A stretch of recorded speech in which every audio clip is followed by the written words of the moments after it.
Halo sahabat Wonder Woman, yuk kita lupakan sejenak gegap gempitanya pemilu sehingga sekarang sudah terpilihlah Bapak Prabowo Subianto dan Mas Gibran sebagai presiden, wakil presiden, dan selamat untuk mereka.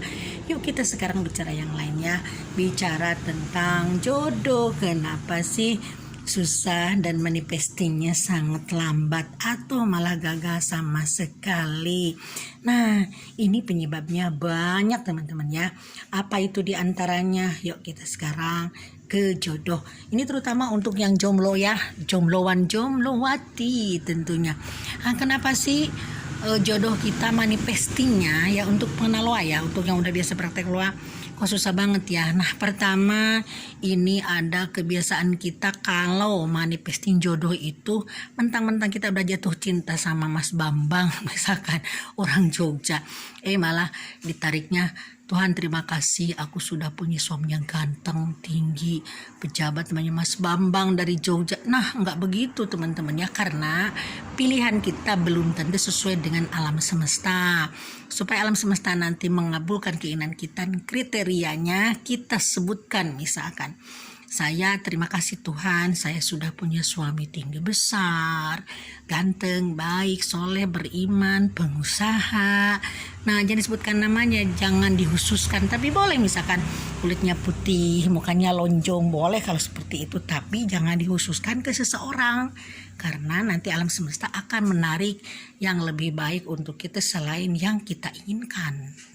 Jadi untuk menarik jodoh yang baik, lupakan dulu pilihan hati kita yang seperti apa gitu kan, orangnya, figur orangnya. Tapi kalau ciri-cirinya, karakternya boleh disebutkan, sehingga alam semesta nanti akan membaca menarik, lalu menurunkannya ke kita seorang jodoh yang memang kriterianya seperti yang kita inginkan, yang lebih baik.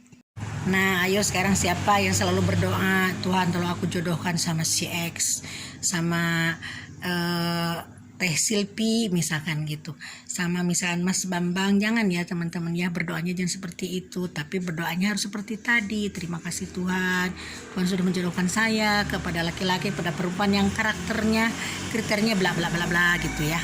Jadi robah doanya ya teman-teman ya, supaya manifestingnya terkabul. Lalu keduanya nih, kadang-kadang kita kalau menyaksikan di tempat, apalagi melihat pelaminan orang ya, kadang-kadang kita ada jealous, ada cemburu, ada misalkan kita pasang wajah nggak enak, malah kita hadir juga, ngapain sih hadir, aku mah males, dia udah dapat jodoh aku enggak. Nah, itu kata-kata itu yang biasanya kata hati kita yang memang kurang bagus, itu akan menjadi penghambat. Nah, tapi kita harusnya kalau menyaksikan perkawinan atau pesta pernikahan seseorang, kita harus ikut di dalamnya, larut bahagia. Jadi kalau kita bahagia, nanti kebahagiaan kita pun, kebahagiaan itu pun akan dikirim oleh alam semesta untuk kita, dan kita akan menemukan jodoh yang lebih baik tentunya ya.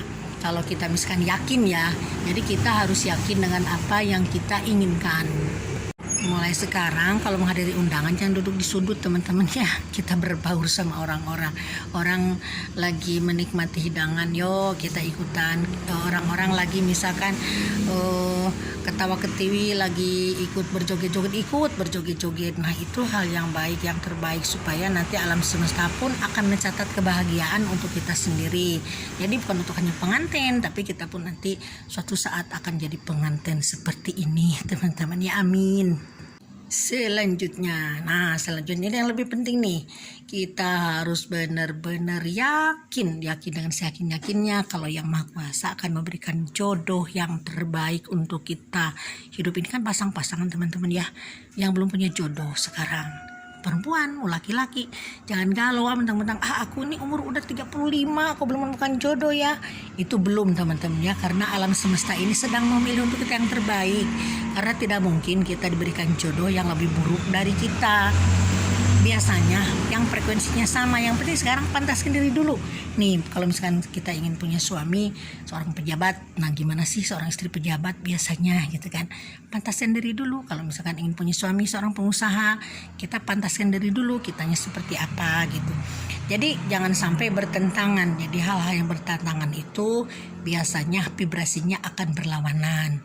Kalau vibrasinya berlawanan, nanti jodoh pun akan menjauh. Nah, maka dari itu yuk sekarang kita mulai berbenah, memantaskan diri. Misalkan kita punya suami seorang bule, kita otomatis dong harus mengerti bahasa Inggris. Dari sekarang yuk belajar bahasa Inggris yang baik dan benar.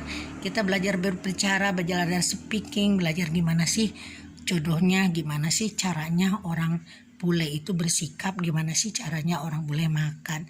Jadi dari sekarang harus memantaskan diri teman-teman, dan terutama harus yakin bahwa kita akan diberi jodoh yang terbaik. Ayo coba untuk jemelawan jemelawati tuliskan di kolom komentar siapa nih yang lagi agak-agak susah nih menemukan jodoh. Siapa tahu dalam channel ini ada jalan keluarnya hingga kita dengan segera menemukan jodoh yang terbaik tentunya. Oke teman-teman, selamat berpuasa, mudah-mudahan sehat selalu, mudah-mudahan juga diberi keleluasaan rezeki, amin wassalam.